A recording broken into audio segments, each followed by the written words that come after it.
अस्सलाम वालेकुम व्यूअर्स, मैं हूं आपकी शेफ़ समरीन। आज मैं आपके लिए मज़ेदार से जिंगर फ्रेंच फ्राइज़ की रेसिपी लेके आई हूं, जो कि बनाना बेहद आसान है और टेस्ट में ये किसी भी सूरत में जिंगर चिकन फ्राई से कम नहीं। बच्चों की तो ये जान होते हैं।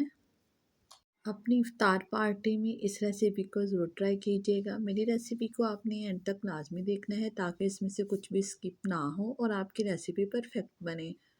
मेरी वीडियो अच्छी लगे इसे लाइक शेयर कमेंट कर दीजिएगा और मेरे चैनल को सब्सक्राइब कर दीजिएगा। चलिए जल्दी से रेसिपी स्टार्ट करते हैं। इसके लिए यहाँ मैंने 2 अदद पोटैटो लिए हैं। इनके मैंने छिलके उतार लेने हैं। अगर आपके पास 2 पोटैटो हैं 10 मिनट हैं तो आप मेरी रेसिपी को ज़रूर ट्राई कीजिएगा। ये KFC स्टाइल फ्रेंच फ्राइज़ बहुत टेस्टी बनते हैं।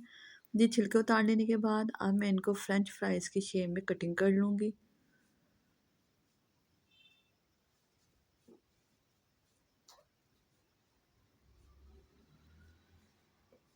फ्रेंच फ्राइज़ को आपने ना तो बहुत ज़्यादा मोटे रखना है ना ही बहुत ज़्यादा पतले रखना है। बस मीडियम साइज़ के आपने फ्रेंच फ्राइज़ कट कर लेने हैं।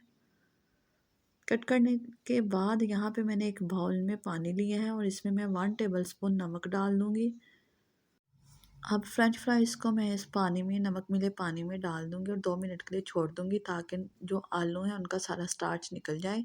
जिनका बैटर रेडी कर लेते हैं। इसके लिए मैंने 1 कप मैदा लिया, उसको छान लिया और इसमें मैंने हाफ़ टी स्पून लहसुन का पेस्ट वो शामिल कर दिया है। हाफ़ टी स्पून ही मैंने नमक शामिल कर दिया है। 1 चुटकी हल्दी,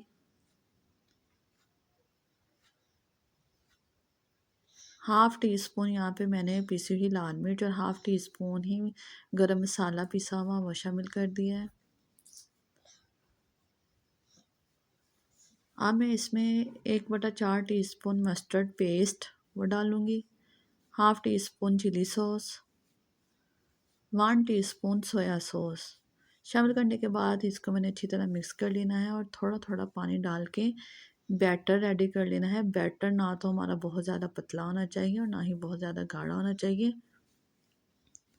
अगर बहुत ज़्यादा बैटर पतला होगा तो वो आलूओं पे स्टिक नहीं होगा और बह जाएगा। बस इसका टेक्सचर आपने ऐसा। अब इसकी हम कोटिंग रेडी कर लेते हैं। इसके लिए मैंने आधा कप मैदा लेके छान लिया, उसमें आधा चम्मच मैंने पिसी हुई लाल मिर्च, 1 चुटकी हल्दी, आधा चम्मच नमक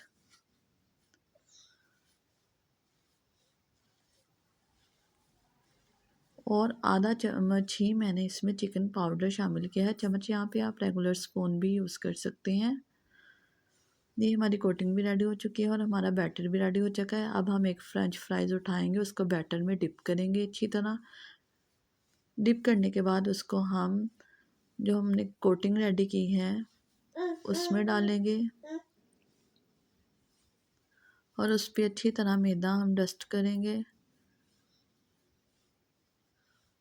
और मुट्ठी की मदद से हम दबा दबा के इसके क्रम्स रेडी कर लेंगे।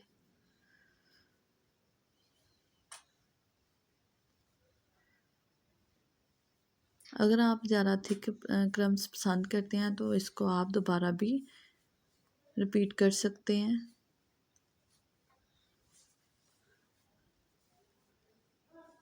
ऐसे ही हमने सारे पोटैटो पे क्रम्स को रेडी कर लेना है। ये देखें बेहतरीन क्रम्स रेडी हो चुके हैं। अब एक पैन में मैंने ऑयल मीडियम हीट पे गरम कर लिया था, उसमें मैंने 1 बाय 1 सारे फ्रेंच फ्राइज़ डालते जाना है।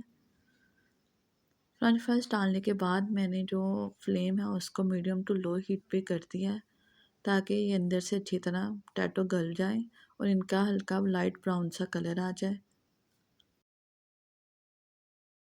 फ्रेंच फ्राइज़ को आप 1 बाय 1 ही डालिएगा, इकट्ठे ना डालिएगा, नहीं तो इनके क्रम्स जो हैं वो सब टूट जाएंगे। यहाँ पे फ्रेंच फ्राइज़ को फ्राई होते हुए 5 से 6 मिनट हो चुके हैं। ये बेहतरीन पक चुके हैं और इनका कलर भी शानदार सा आ चुका है। अब हम इनको डिश आउट कर लेंगे। इनके क्रम्स भी बहुत बेहतरीन बने हैं। जी ये देखिए माशाल्लाह कितने प्यारे इनकी लुक लग रही है और बहुत ही ये टेस्टी भी लग रही हैं। इनका आप केचप के साथ सर्व कीजिएगा। बच्चों और बड़ों सबके ही ये पसंदीदा होते हैं।